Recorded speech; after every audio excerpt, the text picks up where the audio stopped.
Hey, how's it going? Um, Sorry, having the fly situation in here. I have some cards, and I'm a little bit rattled. I It's been a weird couple of days, hasn't it?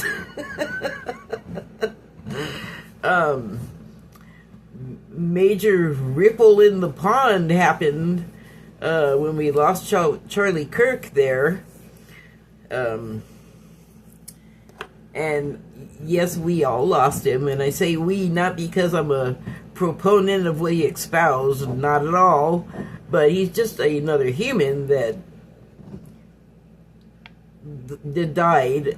Oh, hey, sue me. I'm not making any money. You can't demonetize me. I'm not using it to be like... I'm just stating the fact of it. The man is no longer with us. Having said that, let's move on. The way he went out is crazy. Like, he was literally in the middle of talking about what happened to him. And no one seems to think that's as big of a deal as I do, but I can't. It's like a big red siren light just going woo woo woo. And then I thought that I was talking to someone on Substack, sort of concurrently, like it was, and they were in Colorado, so we were having a conversation about how she didn't go to this thing where he had his booth set up, his Prove Me Wrong booth. And I was aware at that point that there was also a shooting, like, almost at the same time.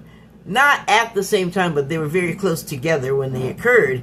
And so this person was in Colorado, and they're 2 or 3 hours ahead of where I am. But so we were having this conversation, and she's saying, yeah, I didn't go to it. And then I just saw, like, a little piece of reporting about it, and it was very early, so there wasn't, like, a lot of information, but I got the impression that he was at an event that was specifically, like, not a Charlie Kirk event. Like, there were people there that were, like...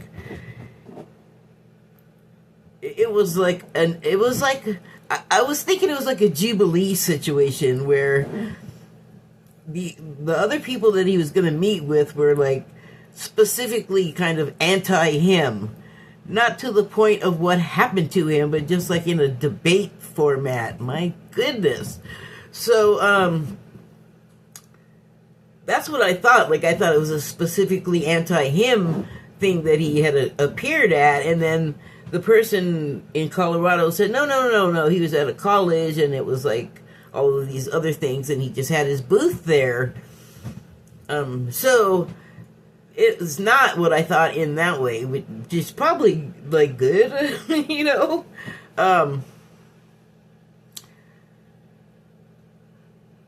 like I said, I didn't see, it was like when, oh God, and today's 9/11, it's like when 9/11 happened, I happened to be watching the news and saw, like, everything uncut, like, I don't want to stir all of that up because it's already happening, like, in broadcast television world or something, and I don't need to, like, keep re-experiencing that stuff. And I was all the way on the other coast, so of course it's not affected me at all in the same way, but, because, like, I wasn't in the vicinity, but, ripple effects happen. It was like a big thing, like a big, giant disturbance in the force. My neighbor's home, hooting and hollering. Anyway, 9/11, back it up from there. What the heck was I talking about? Oh, well, I don't know. Anyway, the event there at the college, I just had, like, misinterpreted it at first, and then I got more information. It's interesting, though, because in between the time that I learned that the shooting had happened and the time that the other thing happened, I made a comment like I didn't just make it out of nowhere. It was in response to something, because someone said that they thought that the attempt on the president's life was not all that it was made out to be, and was kind of suspicious. And I thought somewhat the same way because of mainly the injury, because they claimed that more injury was what happened, and since he doesn't do anything like the other presidents and give you a peek, an authentic peek into what's going on with his health and visits to the doctor, which is normally we are given that information. We are made privy to that, and so he doesn't he likes secrets. I think we all know that now. That's not news, though. Anyway, I keep getting sidetracked. But, a lot has come bubbling up and out of people, and so I have cards from the Gemstone Whispers deck and the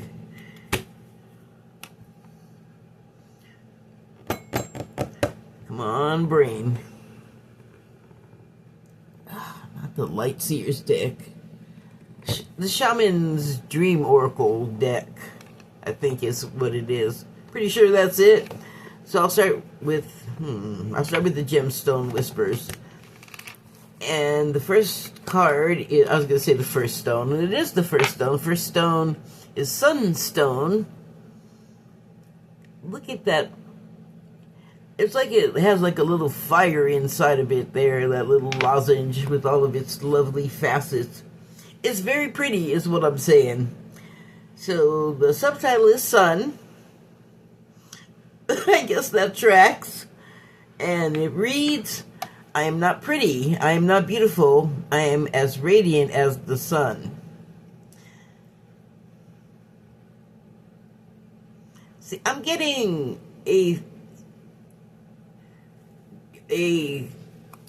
I'm not just my surface, like, whatever, I'm beautiful looking, but, there's more going on inside. Like, I'm not just a superficial, since it's a jewel, I'm going to say commodity, which is really an object, you can't objectify an object more than something you're going to sell, in my opinion. And the quality that it seems to want to project, rather than the appearance part of it, is that has nothing to do with materialism. It is more, let me think about this. It says it's as radiant as the sun. So when I put sun and radiance together, that makes me think of an enormous amount of power and synchronicity. I was watching, I know I'm going to get all sidetracked. Let me try and write down what the heck I was talking about so I can remember. Where's the notebook? Pardon my back.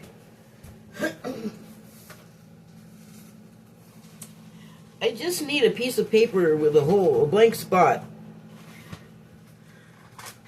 Uh-oh. I might need to get another notebook. I have some. Oh good, there's still empty pages. Let's write down the power of the sun. Okay, so the synchronicity, the sun. I guess I can't write and talk at the same time. You know what happens when I do that? I start writing what I'm saying, so I guess I could have just kept going with that. Anyway, I was watching Strange New Worlds this morning, and that gives me an opportunity to give you an opportunity to please look at my signs.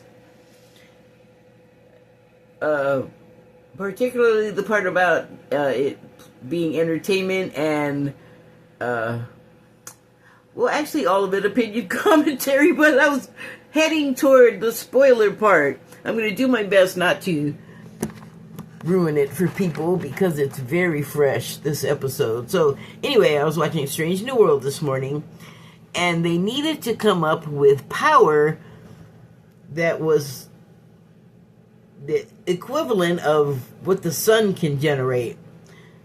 Radiance with power. And the way that they were able to do it was they used the combined forces of the phasers on two separate starships, and then there was like engineering and blah blah blah to make things sync and other stuff. Maybe less engineering. Wink! But anyway, I guess that's kind of what is making me think about the radiant power of the sun. And it is certainly more than, I'm pretty, I'm beautiful. It's like, no, that's not even a thing in this discussion, is what I feel like this is saying. And so, how that would apply to us is,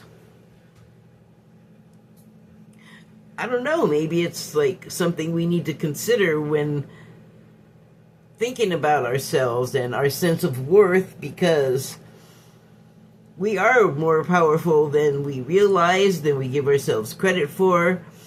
You have to put in some work to get to a place where you can access all of it. But I think it starts with knowing that you have it in the first place. You know, like, most of us are not going to try to pursue something they don't think is a thing. Oh, jeez, I need to find the power cord. Where's the end? Because this phone is not really charged that much. Okay, and then when I do that, we're going to pull another card. And that is Morganite. It's very wedding birthday cake, optimistic pink colored. The subtitle is Love. Wedding. If you love somebody,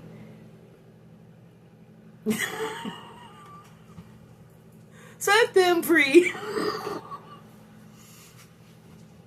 I can't get dinged, that just wasn't long enough. And it was nothing like the music, so I think I'm okay. Moving on.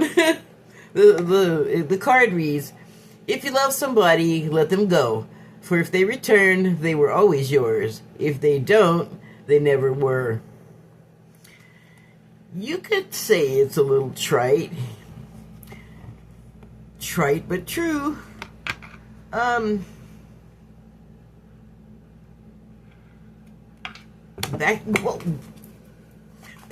to like the superficial thing with the trite. I wonder what that's about.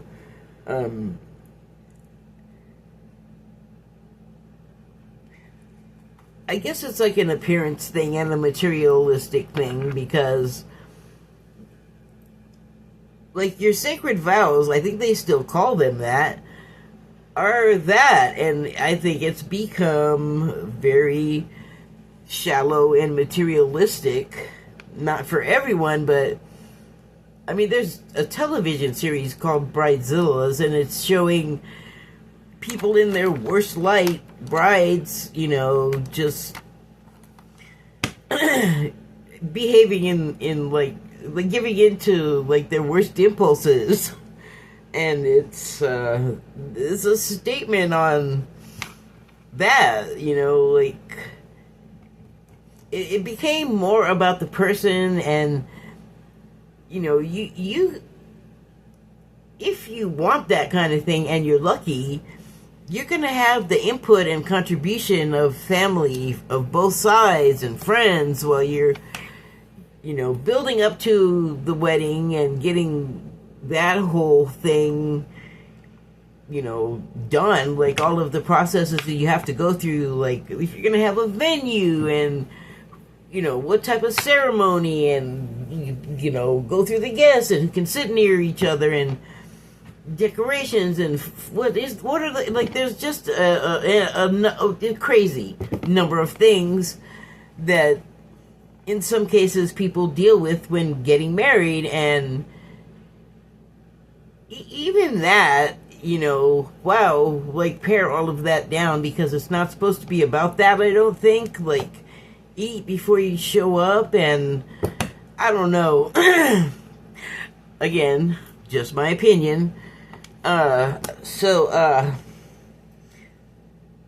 think the important part on here is it's less about you than like us or you, and understanding that you don't become like everybody's queen when you get married. Like, you don't get to be imperious on everybody else because you're the bride to be. That's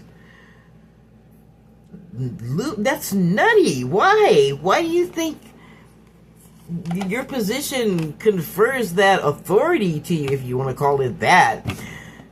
I don't know. Okay, so next card. I don't have a beverage and I'm about to choke.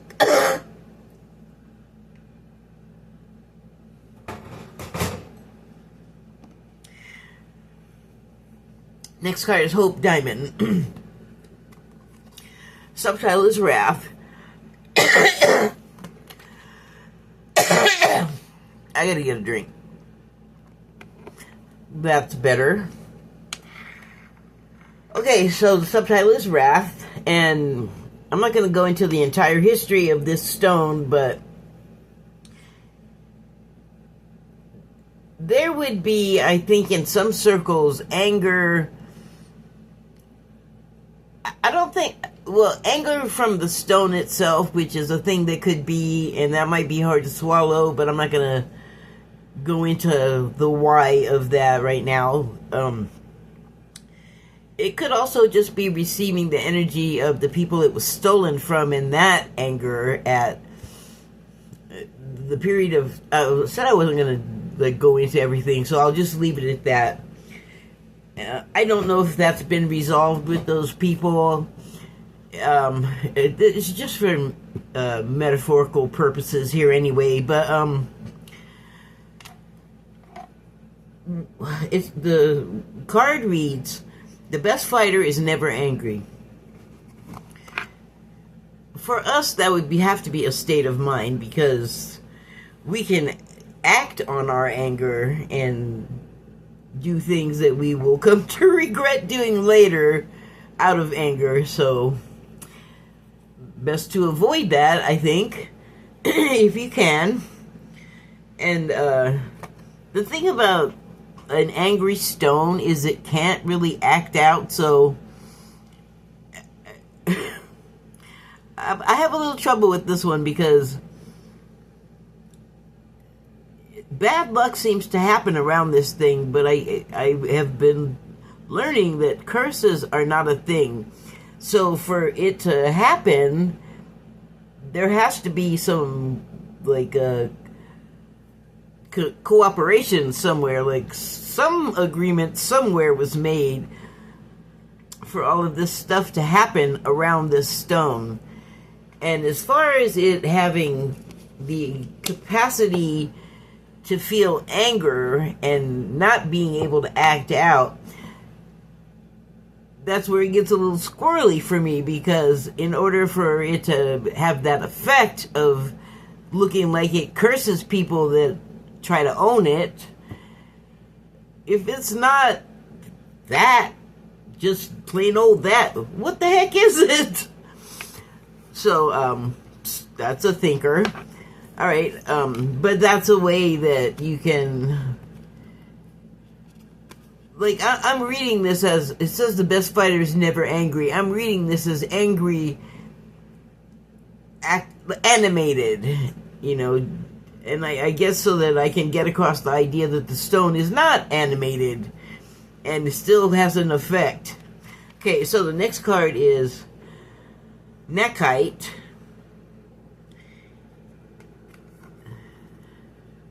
I love the glossiness of them. I don't know why. It's just attractive to me. So the subtitle is Trust. And it says the best way to find out if you can trust somebody is to trust them. And it's bringing me right back to this card where it says, if you love somebody, let them go. And if they returned, they were always yours.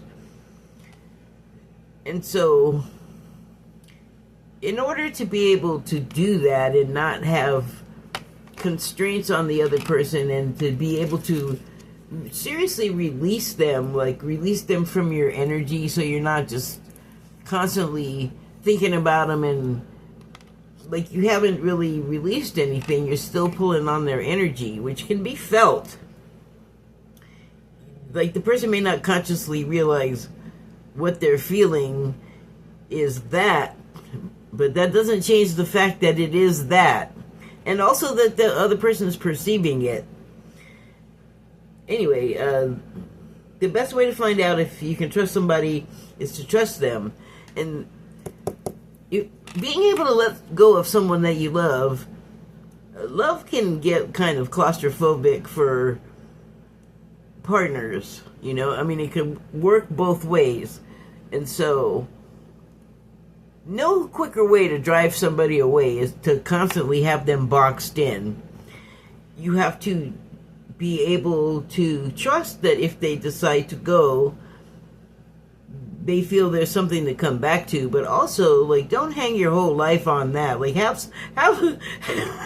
something going for yourself solo, you know? Otherwise, you just haven't planned well. You were not the smart squirrel. But yes, you know, both require, I feel like, the same type of level of trust. And, I feel like it's both an adult and an emotionally intelligent take on our relationships, because they are so much ebb and flow due to, like, the volley of responses. And it doesn't take too many bad volleys to really mess things up, even if you didn't intend for it to happen that way. It might trigger and activate something in your partner that was being suppressed and is not aligned. Like, you might just find yourselves out of alignment for some reason. I hope I'm done with it. I mean, I hope that is the end of whatever I was just saying, because I don't even know what I just said. And I can't rewind until the recording is finished. So the last of the gemstone. Oh, it is gemstone. I was thinking of that show. I got a little confused for a second. The last card is Aventurine. And the subtitle is Fortune. Chance is the first step you take. Luck is what comes afterward. So, I don't know. I learned recently that crystal balls are not all just clear. Like, you can get them milky white or amethyst, which tracks because you're not really looking at it that way anyway. Like, it's not a television. It's like a vector, an amplifier, something like that. So you don't necessarily need to... It doesn't have to visually have a picture playing in it like a little tiny round drive-in. And fortune and chance together sound like gambling, and it just got me thinking about Wall Street for some reason. And then when you look in the crystal ball, what do you see in there? A bunch of windows. And went and checked out, like, what is the spiritual significance of windows, and it does have to do with, like, finance and money concerns. And if you'll notice, some of them have the shades completely drawn, and some of them are wide open. And so I take that to mean that the wide open ones show that you have a lot of abundance available to you. You just have a choice. It's like a 7 of cups type situation. And then the ones where the shades are down, you know, wait, am I seeing shades or not? I thought they were all these different windows. Yeah, some of them look to be covered and some of them look to be just open. Which, coincidentally, this was another thing, or not coincidentally, well, maybe, I don't know. Another thing I saw when I was looking at what the significance of the windows was is that apparently there's a trend amongst the wealthy, and it's just to have big, giant picture windows with no curtain or anything. But, you know, they live, like, up high in a skyscraper type situation, or else in some secluded area where, you know, the people seeing you are going to be, like, the people that are there, so everybody knows that stuff's going to get seen through the window. But presumably it's fine because they're not there to take it. And then you got your neighbors who, I don't know, maybe they also got big wide windows going, look at, here's all of our expensive stuff. We're just showing it. We're just showing out. We're going to do it. What are you going to do? I imagine I'm not rich, and I got a thing about windows, and it's don't be looking in mine. None of your business. Okay, so now the Shaman's Dream Oracle deck cards. But I have only 4 of these, okay, so doing okay on time. Sorry, I was muttering to myself. First card I pulled was number 31, in the hand, the universe is your partner.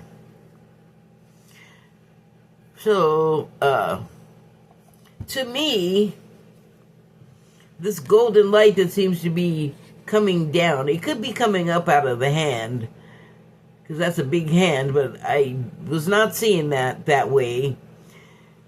There's like a heart here with a band it appears to have going across it.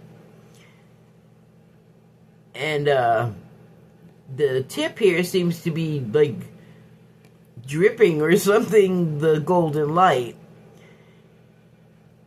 The spirit. And so, the spirit or the universe, because it says the universe is your partner. And so that would make this the human hand, which it looks like, and it's receiving from the universe. And it is receiving, I guess, like whatever assistance or resources that you need, like giving you the information, the inspiration, and like,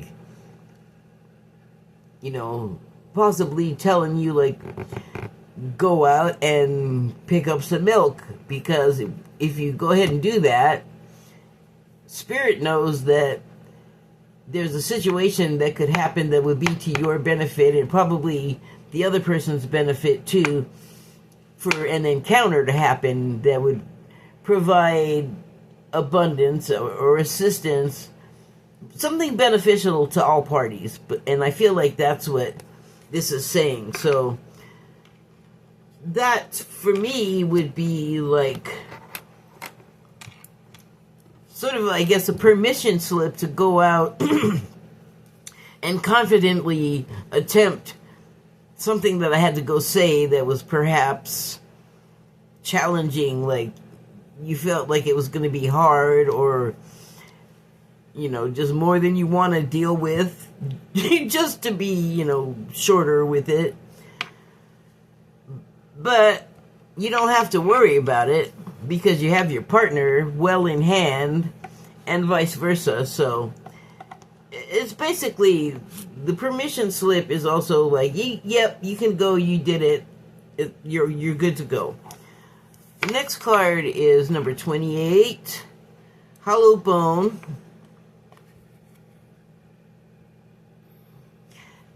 And the subtitle is Teachability. I'm looking at this and I see that there's like the antlers and the flute thing. And so it is a reminder to me that anything you need, nature pretty much provides for. Like spirit has already provided for. But humanity and progress took us far away from that knowledge, and we are, again, with the amnesia, we don't remember these sort of vital things, this connection to the earth and what the earth produces. And it's like a cycle, and it is the cycle of life. Another song I can't sing, but that's the only words to that song I know, is that one line in the chorus. Anyway, but what I'm seeing is that the indigenous people are known, especially like historically or in antiquity or whatever, one of those. Indigenous people were known to like use every bit of whatever they took from nature to nourish themselves with, or to fulfill any of the other needs. Like, I think it's pretty well known that there is a sort of ceremonial prayer gratitude aspect to when the indigenous hunt for food. And that is like a co-creation and an energy exchange that they are able to make with the animal kingdom, because they are in tune with where they are, and more so probably with themselves, especially like in antiquity where none of the mod cons would even be a thing. And this still goes on today, this reverence for what you get from nature and the shepherding of it and the husbandry that's done. Because I know that I had the pleasure of watching a medicine man in Canada somewhere collecting herbal medication supplies, and what really struck me was that he was getting the bark from these trees, and he was doing it in such a way that he could like open a wound like in the tree and then remove bark from underneath and then like put it back together so he could re-heal. And he was like saying prayers to it and saying thanks to it, and it was a medicine like for people that are ill with something, sickness. And the way he did it was so that the tree could heal back and then still produce more of what it was giving. And so I just think that is something that, I mean, I think the extent that we do stuff like that today, for those of us that show an appreciation like that, is like saying grace over your food, maybe. And that's pretty far from what I just described. But, you know, we still have an inkling, I think, of what we know to be our nature. So next card is number 6, and it's Cosmic Womb. The subtitle is The Divine Feminine. And every time I look in there, there's another heart. Suggestion of a heart of this womb shape, and they're not shaped like that. And there's always something that I can see going on in there. Like lately, I have seen like Cinderella's pumpkin carriage in there with like people seated. Not Cinderella people, story people, just figures. Just two. For a heart to create what is made and what is made and then grows in a womb, making those big connections. And so the divine feminine is a recurring theme. It is also something that we sort of lost track of and lost sight of because, that was by design in a lot of ways. You might notice that there's a lot of stuff out there, and you might have noticed that there are a lot of women that feel like men hate women. You may have heard something about that. It's not an uncommon refrain. And my thought about that kind of attitude with women is like, it has to go beyond your mama did you wrong, and even like generational dysfunction in your family. It feels like way more deeply rooted than that. Like, I feel like millions of years ago, the first eunuch was made by a woman, and it's like a wound that has gone unhealed for millions of years.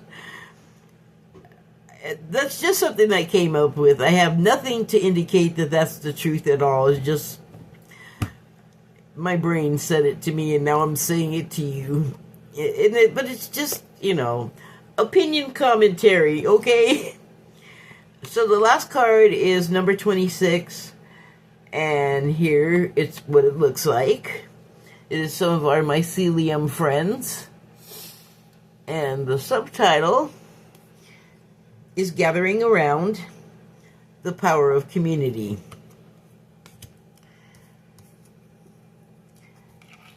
Hi, our friends in the indigenous community really put the community in community.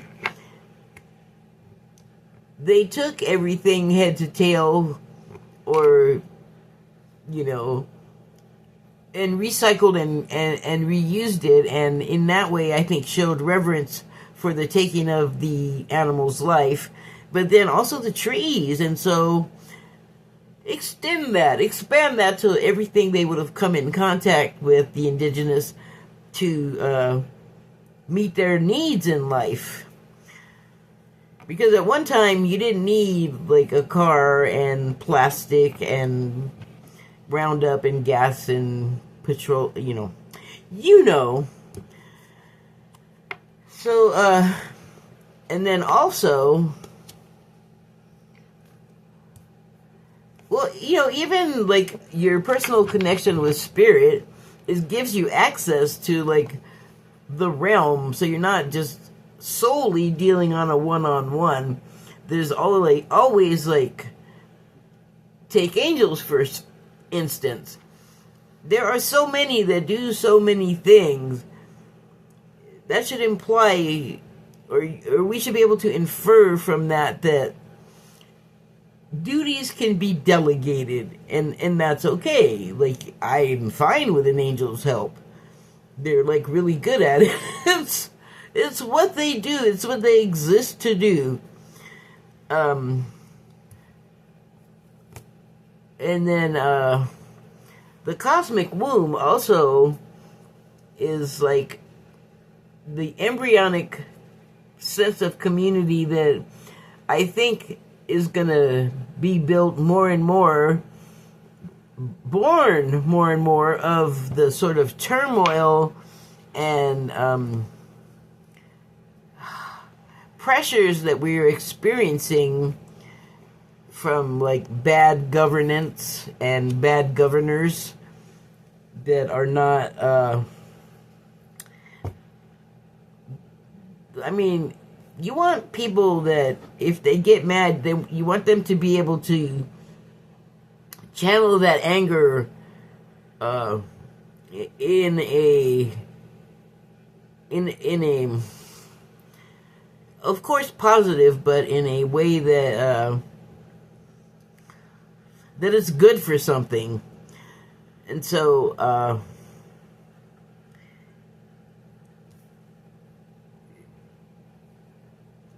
that would just be a part of what a community is. There's always going to be an element that's like what I just was talking about in some way.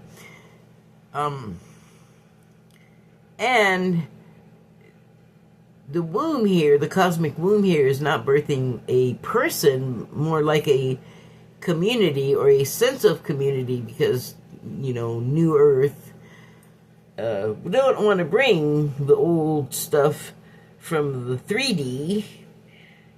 We want to continue to elevate beyond that to the 5D, where one thing I think is really going to be marvelous is that people will stop treating each other so badly. And I think that would engender a sense of community, and I think more would be accomplished if there's a consensus, which there's a lot that you sort of have to experience to sort of really tune into higher and higher vibrational stuff, which is what helps us all.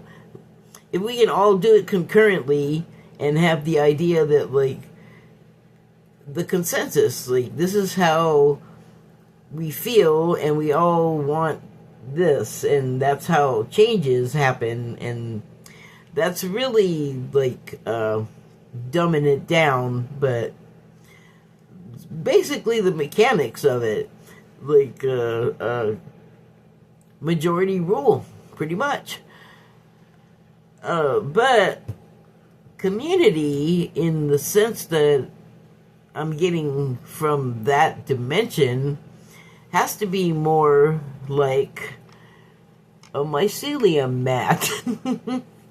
A lot of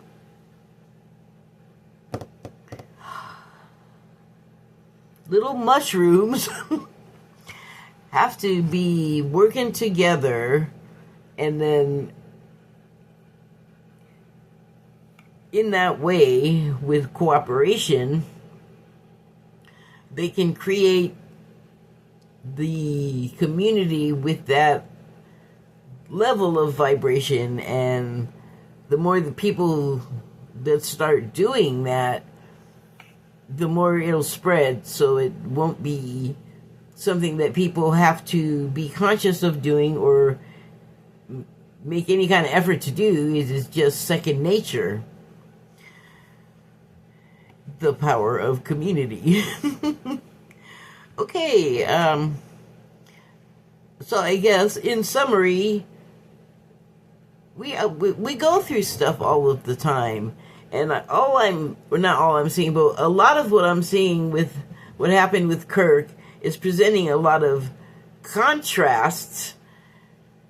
Like, we're being presented with them, and it's very insistent, and it's shocking, and it's loud, I think, because the tipping point is getting ready to be done tipping. And so I think it's a matter, the urgency, I think, is pick a side. Like, do you want to live in the other past that's been very violent, and it's a lot of fighting, and, there's disorder and disease and greed and all of these sort of negative column influences? And it was getting to be like the fall of Atlantis, like, how quickly can we just destroy everything and everyone? And I want to say nobody wants that, but that existed for a reason. Like, there were some contrasts there that we had to